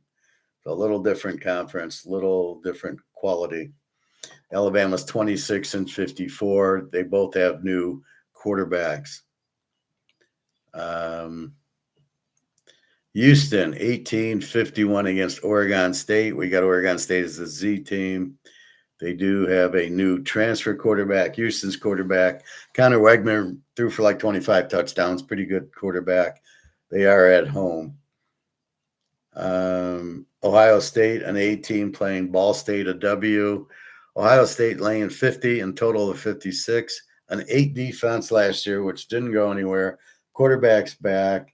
Ball State, a 30 defense, a new quarterback from Division II. The same question as Indiana. At what point do they pull their starters? They're up 40. Are they really going to go to 50 and 60? That's the struggle about playing these powers that are laying 45, 50 points. Let's see. Boise and Oregon, a very good game. Both are A teams. Oregon's laying 24-52. Both quarterbacks are back, and Oregon had a 14 defense, Boise a 23, except for when they played Indiana, and they gave up 50 points on how many pick sixes did Indiana get. I'm not a Dante Moore fan. This spread is because of Dante Moore. I like Boise as a live dog in this game. They played very well when they played Oregon State, when they were in the MAC, or the Mountain West, or wherever the fuck they were. So they're a very good team. They won't be intimidated by Oregon. And Oregon, I don't think Dante Moore is all that. Maybe he got better this year, but what I watched, throw a pick six on the first play of the end game, he's not good. Oh, but he can run. Yeah, and I saw how that worked. Okay. Oklahoma State, Tulsa. Oklahoma State will be a surprise team this year because if you look at it last year, they sucked. They're an over team, 33 defense. Tulsa's a W with a 29. Oak State is 12-61. I would think Oaks, this is a low spread. It should be about 20 here. They're going to be exploded. They got a great quarterback. They got the best quarterback in the nation with Messmeyer. So I don't know. Tulsa with the 29 defense is going to stop them. They don't have the pitcher to stop them. They don't have Mizorowski to stop that offense, and that's what we look for. Mizorowski is the A defense. So when we go to Ohio State, they're an A team with an 8 defense. That's Mizorowski, an 8 defense. He's going to stop you. You're not going to do anything. You're going to lucky to get first downs. Ball stayed here. They'll be lucky to pass midfield. So that's why we look for the Mizorowskis, not only in baseball but here, and we see it very clearly. So since Tulsa has a 29 defense, they are not going to stop Oklahoma State. So it's also the reverse. When there's a bad pitcher going, they can't do anything. Texas A&M's an A team against Missouri State's an E team who is outclassed, out of conference. They're a Conference USA. A&M is a SEC team. A&M, A team with a 22 defense. Marcel Reed, who really sucks in the big games. A&M 38 with a 52 total. 38. All right, the spread's 38, 52. A&M's an A team with a 22 defense. Missouri State's an E team with a 28 in the Conference USA. So this is Marcel Reed's going to light him up here. He'll look good in this one. He just won't look good against Texas or some of these other games that Miami, where they need him, he doesn't show up. Sam Houston, a Z team against Troy, an E team. Troy 17-50. Troy's an E team, 25 defense. Sam Houston's a Z team with a 38. This is an instance where their coach went on to Temple. So they got his other coach who sucks. That's why you got to see what the new coach is. So another Z team, Sam Houston. Memphis, well, we're not sure if they're an A team yet. We'll see. Lou Monroe, not Lou Lafayette. Lou Lafayette's my team. Lou Monroe is a Z team, a 32 defense against Old Mississippi State, an over team with the 29, and they're only laying 28. This is a bargain. Ohio State, you got to lay 50. Here, I only have to lay 28. I got an explosive Mississippi State team, and I got Lou Monroe, a 32 defense. So this is probably a better bet than the Ohio State one. And let's see. Nevada, a Z team, plays Western Kentucky. Western Kentucky, the game's at Nevada, is laying 352. Western Kentucky is an E team with a 23 defense, and Nevada is a Z team with a 28. They don't score. That's why they're a Z team. Both returning quarterbacks. So you have here a very low spread with the 3. Question is, how good is Western Kentucky? And they're an E team. I prefer an over team here. So we'll have to see. They could kill Nevada because they're a Z team. Washington, an A team against Washington State and under. Washington 21, total 50. Washington State's an under team with a 20 defense, a new quarterback. Washington's an A team with a 19 defense, and the quarterback's back, although he didn't want to be back. Rivalry game, kind of, if they're still around, except for Ohio State, Michigan, Texas, Oklahoma. So, yeah, this is a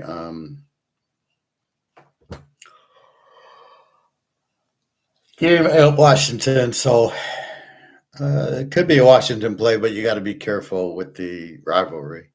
Notre Dame, an 18, plays Wisconsin, an under team. Notre Dame is 20, total 47. A new transfer for Wisconsin quarterback. They're an under team with the 22. Notre Dame, an 18 with the 17, and the returning quarterback, Carr. They'll be better without Love. They got good. They always have good running backs. Love's way overrated. He did it against Army, Navy, and Syracuse. But when he got into Miami, 10 carries, 30 yards. Yeah, that's what you notice. Because that's a pro team, and he didn't do shit. So anyway, Notre Dame, the A team at home. Jesus will be there. Christ, Lou Holtz. All the religious, the Cardinals, and everybody else will be there. And what color jersey will they wear? Green, blue, red, maybe gold. I could see them in a gold jersey. That would be nice. So anyway, they're laying 20. Wisconsin has talent. Coach sucks. A new transfer quarterback. So we'll see. And our last A team is Old Mississippi, an A team, 6.5, 55. Mississippi is an A team with a 20 defense, explosive, except for they don't have their coach. Louisville, a B team, which we're not sure of, a 21 defense, and they've got the Ohio State third string quarterback as their starter, which we can't really say. So these are kind of your AZs, and it's the same thought process as Mizorowski versus some shit pitcher. The shit pitcher we bet against because he's going to let up runs, right? Like Jump yesterday. We took the over in the Tiger game. This guy sucks. We just thought Oakland would score on the Tigers, which was shocking, but we still won. But the idea is when you got Schittler going, you're not expecting. I can't remember who he's playing against. St. Louis, I think. No, it's not St. Louis. Who's he playing? My gateway keeps timing out. The Yanks, yeah, they're playing St. Louis. How about that? And so you're not looking at St. Louis. He's got a 2.05 ERA. St. Louis, what they're going to score? 1 run until the 8th, and then we'll see what the bullpen is. But the Yankees have a lot of good bullpen guys. If they're up 1-0, who they'll go in. And McGreevy for St. Louis, he's not an A pitcher. So you've got a huge strength with Schittler going. And Boyd and Wroblewski, 2 good pitchers. But then you get the Webb and Quantrill. Let's see if we get anything with them now. Oh, yeah. Okay. Came up. Logan Webb, 3-3. And last 6 shutout, 7-5-3-4-2 against Quantrill for Texas, who was with Colorado, I thought. And he's 2-3 his last 5, 3-3 his last 6. Last 6 games, shutout 3-1, 6-2, and 1. So pretty good for Quantrill. So the question is, Webb and Quantrill are going to shut down the other team. The Ohio State 8 defense, you're not scoring on that defense. And that's why we look at the defensive numbers. And I think that Ohio State was an 8. That was that 13-10 Indiana game and then some of the other playoff games. So will these pitchers shut down the hitters? Or as the pitchers suck and the hitters should have a big day? Well, that determines over-unders. Or I might, if I have a good pitcher, if I have Scanes going against some crap, I'm just taking Scanes. If he's going like Mizorowski yesterday went against Urino, who had a 2 ERA also, then it was an easy under. So 2 good defenses, Oklahoma or Ohio State and Texas, we're betting it under. 2 good offenses, Vegas and Hawaii, we're probably betting that over. Now, a lot depends on the spread, but that's the concept. So you're looking for a good defense will stop me. A good offense, I can stop with Ohio State's defense, with Indiana's defense. Georgia used to be Alabama. Oklahoma, good defense. Texas, those teams will shut down especially the other divisions, the Memphises, the Western Kentuckys, who, when they had good quarterbacks, would get shut down by Alabama and Georgia and teams like that. So I think in the beginning, we know what we're getting with the Notre Dame, Old Mississippi, A&M, the teams with the quarterbacks who are coming back. Ohio State, we know what to expect. Indiana, we know what to expect. USC, we know. And so those are the prime teams to bet week 1. And then you're looking at Memphis and Vegas, oh, they got a new quarterback. Let's see what he is, just like a new pitcher. So it's all stemming into the art. And that is the art. We are not just taking a spread and we're not taking a formula going, I'm going to bet, uh, I'll bet Philadelphia because the numbers say to. There was a movie with there's a movie, Cincinnati Kid with I can't believe I can't remember this guy's name with what the fuck's his name? Steve McQueen. How could I forget Steve McQueen? So there's a moment in it, which is exactly what I'm talking about. In the middle of the movie, they're playing poker, and there's still 4 or 5 guys, and the guy's calculating odds. So he's got like a straight draw or a flush draw, or maybe both, and he's like, he's going, he's looking at the chart to see if he should call or not, and he calls. Then the river comes, and he doesn't catch his straight or his flush. And that's the science. The art would have the guy who beat the Cincinnati Kid at the end with the straight flush. That was the art. He just sat there and he had 9 queen and he made a big bet. Like, I could feel I'm going to catch it, and then catches the straight flush. And Cincinnati Kid did not feel that. When he took money out of his wallet, $10,000, should have said something's coming on, because why would he bet it? Which could have been a reverse all in, where I'm going to go all in. He'll think I'm trying to buy the pot because I'm making a big bet, and I'm not.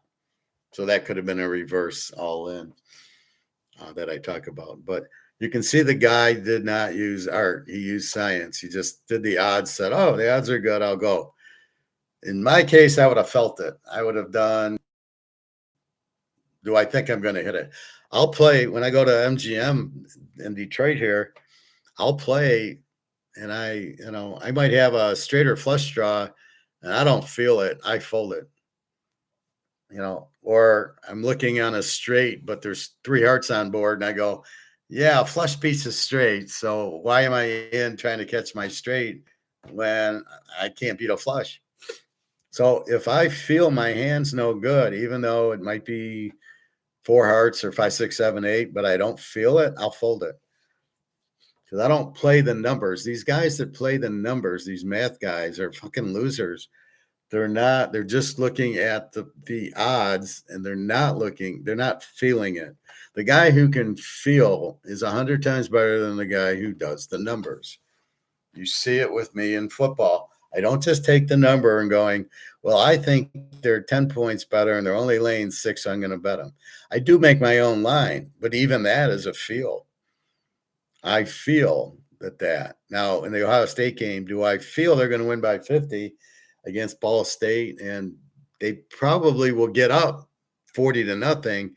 It's the fourth quarter that I have to, will they continue to score with their second and third string, giving them experience, or will they kind of say, hey, we're up 45-0. Yeah, we know we're laying 50. Ball State's not going to score against an 8 defense. So that's what the biggest feel is probably that first game I gave you, the Hawaii-Stanford game, where I said Stanford's favored. That's a feel bet. Stanford stinks. The quarterback stinks because I saw him at Michigan, and Hawaii's got a good quarterback. And at best, Stanford wins by 2 or 3. At best. But I would almost guarantee you Hawaii wins the game. And we're getting points with it. And that's the key to it, right? That's the feel part. Wait a minute. The better team is the dog. Whoa. Okay, that's who I'm jumping on. And that's your free play. But that's the point of it. You're feeling the games. So I've had a lot of people who, my customers, go, is that a play or is that a feel? All my plays are feel plays. Some I feel more than others. Those are my locks. When I get a lock, it's a feel play 100% of the time. I very rarely will lock if I don't have the feel for the game. Michigan, Ohio State, we're locking it under. Oklahoma, Texas, we're locking it under. Ohio State, Texas, we're locking it under. I mean, pretty much those are field bets. I look at it, two great defenses. There's no math involved. The only time I kind of avoid it is like Iowa when their total is 30 in the game. And I go, well, I feel that's too low. I had a field play the other day with the Chicago and the Yankees, and the wind's blowing in 30 mile an hour. I think it was the Cubs and the Yankees. And anyway, the total was 6, but I liked it over. But then the 30 mile an hour wind. So I didn't play it, but I did like it over, and it did go over. It was 5-2. Chicago won. They hit some low home runs. Johnsy. So that's where the feel comes. Is I look at the pitchers and I go, these pitchers suck. And then I'll see a low total, 7.5, and I did that yesterday with one of these games. I think I did it with Toronto. I ended up going over 9. I thought was low. And maybe Detroit over 10. But generally, you're looking for your gut instinct takes over, and you feel the game. You don't really need the math. I use the math to get me my grades. It's an A team, it's a Z team, it's an over, it's an under. I'm looking at the defense. They got a 30 defense, they got an 8 defense, and then that goes into the feel. So I'm using the numbers, and then I know how to use them properly. And then I'm going and feeling the game going, yeah, this is, you're not scoring much on Ohio State. You're not scoring much on Indiana. Indiana got much better this year with a better quarterback. So we'll see. Yeah, I know. Scuba went. He's on the Dodgers. Yeah, I know. I thought it was a terrible trade. On a feel, Mick, all they've done is gotten 2 pitchers with Tommy John surgery and an outfielder who's in minor A or something like that, or double A. So you have no idea on that. So it was a terrible trade. You have a Cy Young Award winner, and you don't get a Mizorowski back or a Scanes or a Burns. You don't get those guys for Skubal. And why not? So why does Milwaukee, they don't want to trade Mizorowski, so they're going to pay him. And Pittsburgh wants to pay Scanes. Why aren't we paying Skubal or Detroit? And it's basically because you got a cheap owner. This was a money deal. This was about, I don't have to pay him $40 million, and the guys I get, I don't have to pay $1 million. That's what the Tigers did. They unloaded payroll. They unloaded salary. They paid just enough on these stupid pitchers. Verlander, what did they give him, $10 million? The guy hasn't pitched yet. He won't pitch this year. He's retiring. So they just scammed the Tigers, right? I'll bring him back, but he's not going to pitch. This Valdez, they gave him, $20 million? The guy stinks. Joe Flaherty stinks. So there are some guys they're giving some money to by mistake. And then they want to look like we're trying to win. You're not trying to win. You're cheap. That's what you did with Skubal. And you're going to do the same thing with Casey Buys because you don't want to pay his contract. You're going to do the same thing with some of these other guys. You watch, Ricky Green will be gone because he'll cost them unless they can get him real cheap. McGonigal is an idiot. He took like $1.5 million a year. I think he got a 5-year deal worth $8 million or something. What a fucking idiot. But that's why didn't you have a $40 million player that you traded for 3 players that aren't worth $1 million? What's wrong with that? What kind of trade was that? I have this, so I'm going to trade this for this. Wait a minute. That doesn't. I want to trade this and get another one of these back. I would never trade this for crap. That's what's called a fair trade. I'm going to trade you a $40 million player, and I want maybe 2 or 3 that equal $40 $40 million back. And the Tigers clearly did. And then they'll sell you, well, it's a prospect. He might be good. Well, I don't want a might be good. I want a good. So I don't want to trade this for some baseball rookie for this year.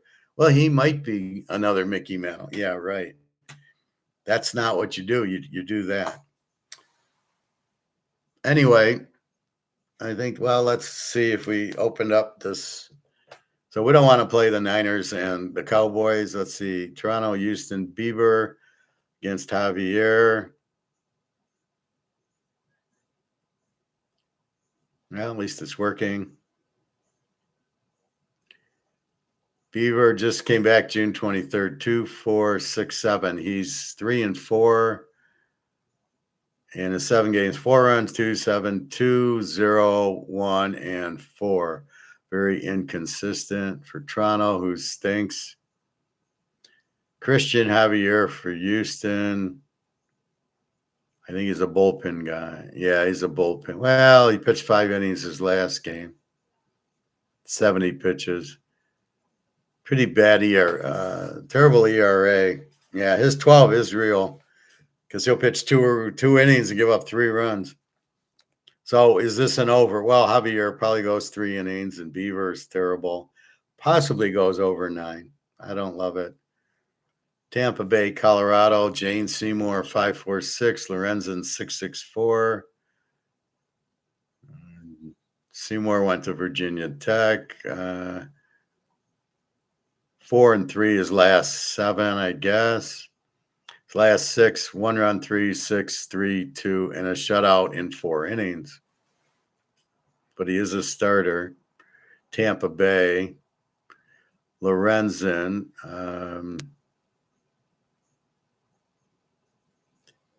He's 4-2 his last 6. 2 runs, 4, 3, 1, 6, and 3. So he gives up some runs for Colorado. 11.5 is kind of a big number, but they'll probably get it. All right. This isn't going to be a free play, but I will play it.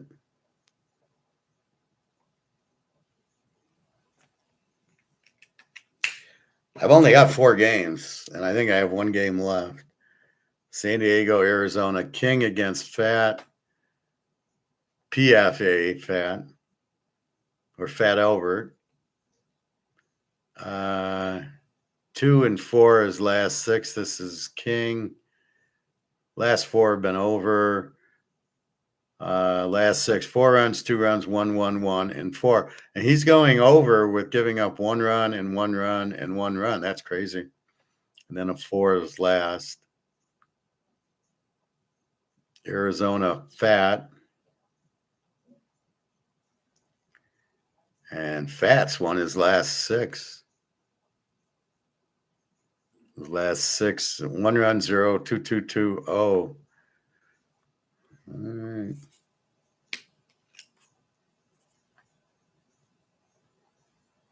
So here's where a game I make the bet, and then I don't know who I bet on, and I looked, and then I go, oh, I took them, but I don't know why I took them. No, see, because I took them because the guy's won his last 6, I make the play, but I don't remember it. When I'm looking at the score, I go, wow, how did I play them? And then I realized it was exactly why I played them. Mr. Humble, how are you?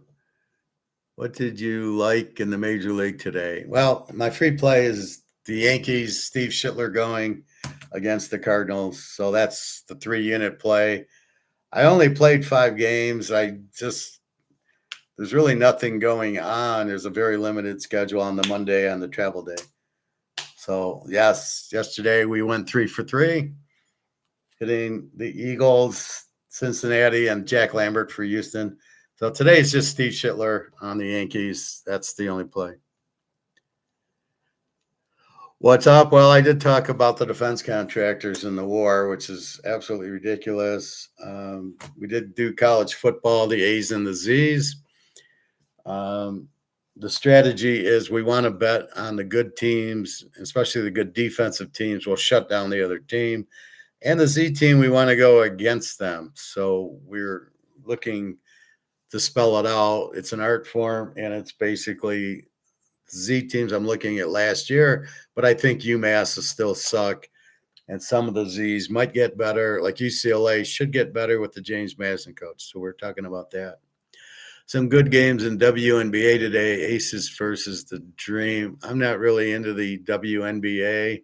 Maybe I should be. Maybe it's winnable. I really, with football coming up, I've been focusing on that, and then our baseball. So I really don't get in. I would say bet the best defensive team in the WNBA. It should be the same logic. But look for the best player and play the best defense. Cannot wait until football and basketball comes back. Yeah, football. Football is right around the corner. If you're buying, I suggest August 25th. Should be that's the first week, and that's going to give you 2 weeks. They'll give you 1A and then the 1B and then the first week in pro. So you can play it the way you want, but I'm giving because it's 1A and 1B. I made that buy goes for the basically 1.5, 2 weeks of that. But I would say August 25th. I won't really post probably much before. I did add the passwords or change them. So they are in, they're all set. I changed the date. I have to change the dates to 26 and 27 for the Super Bowl. And then the little passwords, I just divvy them up a little bit in case you bought from me last year. You go, oh, his password is TK. Oh, I'm just going to type in TK and see if I get anything. So I gotta change that. But yeah, football we need, and we got to see what's going on. I still am waiting on some of the NFL quarterbacks. Really, Deshaun Watson, really, and then you got Cam Ward. I don't know who the Jets quarterback will be, and C.J. Stroud, and Jalen. All these guys that suck, but they're good runners, but they're not good quarterbacks. Lamar. He's the prime example. Would you rather have Josh Allen, Mahomes, Joe Burrow, or Lamar? And I know what our answer in this class would be. I need a guy who can throw the ball to Jerry Rice, and Lamar can't do that. My Giants going to be good today, man. Just watch. Well, I love Scatterboo, and their defense seems to be good. I'm not a big fan of Harbaugh. Dart's got to stop running into concussions if he stays clean and throws, but he's not that great of a quarterback, more of a running, like he did at Ole Miss, was more of a running type of quarterback. I would grab Dagiopava and make him my second stringer until he is ready when Dart gets another concussion. That's a great talent that people are for some reason not picking up, and it makes really no sense. So I'd pick him up in a heartbeat. Mahomes has been bad for years now, not talked about enough. I don't think so. If you really go into it, it's Kelsey who sucks. Kelsey can't get open. He got old. And Mahomes really doesn't have the receivers. I think KC wins the Super Bowl this year because of Walker from Seattle, Kenneth Walker. Because now you're gonna see Mahomes, and you don't want to see this Mahomes because he can play action pass now. He's never really had great running. Now he's got a great running back. Now they get the ball inside the 10. It's just handed to Walker twice, touchdown. But don't count Mahomes out. Yeah, he hurt his knee last year, but he's ready to go. And a guy like Mahomes, I talk about it in baseball. When Schittler gave up 10 runs to Kansas City or Colorado or something, he came back with like a one-run game. And you see that a lot with the good pitchers. They have a bad outing, they give up that 5-6 runs, and then they come back with a shutout or a 1-run. Mahomes will come back on fire. I would not discount him. There's nothing wrong with him. It's Kelsey who sucks, and they can't get a receiver. But with Walker and play action, he's going to have receivers open all over the field. So don't blame him because Andy Reid can't draft. Not a chance. Mahomes hasn't been Mahomes since 22. He's not even in my top 5 right now. Well, let me guess top 5. Stafford and Joe Burrow and Josh Allen. And depending on if Daniels is healthy or not, Bo Nix, and who else is there? Maybe the Baker, I guess. That's it. I mean, I don't know how you consider your top 5, but I don't even know if there's 5 good quarterbacks. But it'd be Mahomes and Burrow 1, 2, and Josh Allen right up there at 3, and then Stafford's right up there, and I guess my 5th one would be Bo Nix. I don't see anything else that's any good. All these running quarterbacks, C.J. Stroud early, Deshaun Watson. There's terrible quarterbacks. C.J. Stroud, Caleb. Too many interceptions in the big games. Stafford, Allen, Dak. No, Dak, Caleb, no, and Burrow. Are you kidding with Caleb and Dak?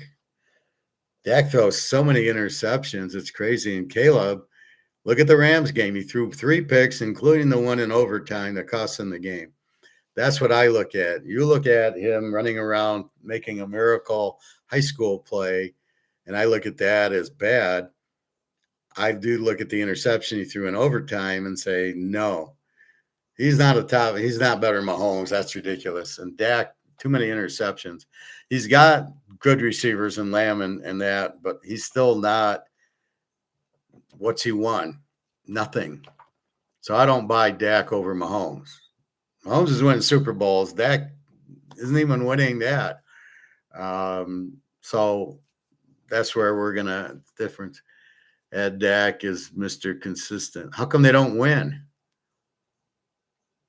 Caleb is only in year 2, phenomenal talent. I disagree with the he can't read. He can't read the defense.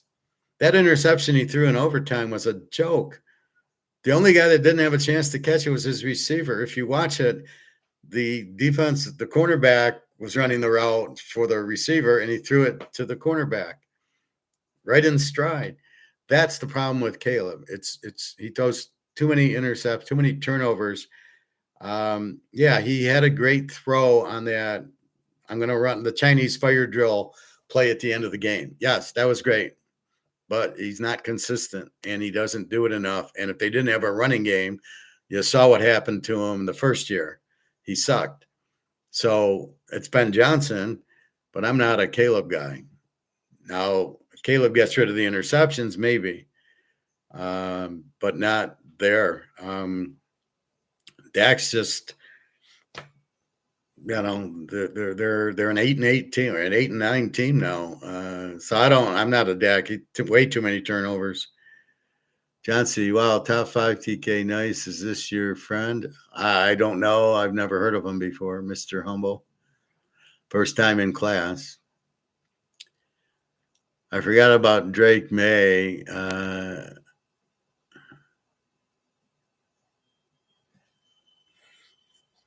Well, Drake May is not top 5 at all. Bo Nix, you forgot. He's better than Drake May and Caleb. Nobody likes Bo Nix for some reason, although he should have went to the Super Bowl. If he doesn't break his foot, they'd have beat New England. And because you see New England what did Drake May do in that championship game? Nothing. What did he do in the Super Bowl? Nothing. Because those are the first 2 real teams that he played all year. So no, I'm not a Drake May fan. He didn't do anything at college. I'm not a Mendoza fan. I don't want to, we're not going with Mendoza. But yeah, I don't buy that. Anyway, I'm off to I got to do my laundry. I'm in a new apartment. They don't have washer dryer. So I just go there, and then I'm going to go to the lake and do some walking. My feet are finally pretty good. Mr. Humble. I like Bo Nix, but he's definitely not better than Drake May. Nix is clutch too. I'll give him that. Well, okay. I don't know where you're getting your Drake May information. He beat a lot of bad teams last year. Let's see how he does this year. What was he last year? We go into New England.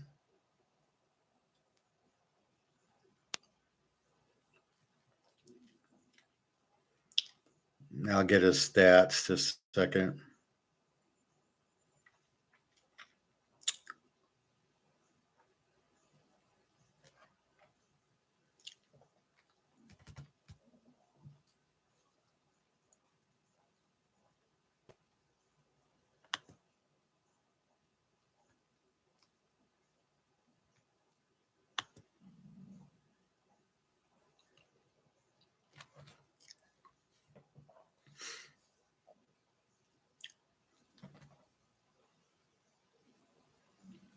Drake May, 31 touchdowns, 8 picks, sacked 47 times, threw for 262 a game, 29 points a game, gave up. The defense was 19.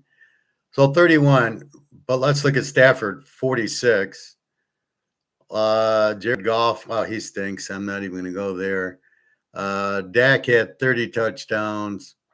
Caleb, 27 and 7. Mahomes, he got hurt. You can't count him. Justin Herbert, he's a major disappointment. Trevor Lawrence, I don't buy it, 29 and 12. I don't buy Caleb, 27 and 7, mostly running. Lamar, 21 and 7. How pathetic is he? So that's where I'm going with it. Bo Nix is definitely top 5 ahead of Drake May. Do you see how terrible Nix looked against my Giants? Did they win the game in the fourth quarter? Yes. So he looked pretty good then. They didn't get up for the Giants, and then when they saw they were losing, they came back. And that's my point. He came back to win the game. That's the point. Drake May didn't show up in the championship game or the Super Bowl. That's my point. Caleb in the playoff game in the fourth quarter and overtime throws the picks. That's what I'm looking at. Do you want to bet on these guys? I'm not betting on Drake May. I will bet on Bo Nix, win a lot of money on Bo Nix because he comes back. He's very good. I don't know what everybody has an issue with. Oh, you went to Oregon and Auburn, and he sucked at Auburn. So, but he was really good at Oregon. But let's ignore that. And it's just funny. All right, I'm off to do my laundry, and I'm going to walk the lake, and I'm hungry, so I want to take a quick bite with me. All right. So anyway, your free pick today is Steve Schittler for the Yankees. Look for Steve to pitch good. And they're playing St. Louis, who can't seem to hit. And we'll see what happens. Unfortunately, we don't have any more Phillies to bet. We hit them the last 2 games with Sanchez and with Zach Wheeler. And we'll probably get Jesus tomorrow. We'll bet on him. Mizorowski, we hit the under on yesterday. It was a beautiful play. And that's what we got. So I only played 5 baseball games. There's just not enough. And the pitchers are horrible. And I will not force a play. Nick's got lucky so much. Okay. Let's not kid ourselves. He had a Cinderella year. How did he look his rookie year? I thought he was pretty good his rookie year, but they were very conservative with him. You got Sean Payton. That's who you're betting on. And that's why I think Caleb's is better because he's got Johnson. It's the coach. And notice the Lions went down because it's Dan Campbell and then the offensive coordinator they got this year sucks. Why would you take the Arizona offensive coordinator when they scored 15 a game? Why would you take him? But I do like the I don't know. Bo Nix the first year, I don't think he was bad at all. But again, I don't know how much Sean Payton kind of kept it under control. He opened it up more. I think he'll be very good. Well, we'll see Monday night. So you don't like Mahomes, and I like Knicks, and Casey's 3-point favorite at what are they? They're 3 and 42.5, and I love the game under. That's a good under game. But Mahomes, he's got Kenneth Walker. When you got balance like that, that's the key. So you got Scatterboo on the Giants. I love Scatterboo, but I don't love Dart. Why has he got 5 concussions? Does he not understand that he needs to stay in the game? And does he not understand he needs to throw the ball? So I would prefer they get Pavia as the backup, who will then be the starter, and then the Giants can go to the playoffs. But no, everybody's stubborn with Daggio. He won at fucking New Mexico State. Are you kidding me? Who wins at New Mexico State? He goes to Vanderbilt and he beats Alabama and almost beats Texas twice, but he can't play in the pros. Why? So that's if I'm a GM, I'm picking him up in a heartbeat, and he's my starter on half these teams. Anyway, have a good day. I will talk to you tomorrow, www.teaserking.com, and enjoy your day. All right.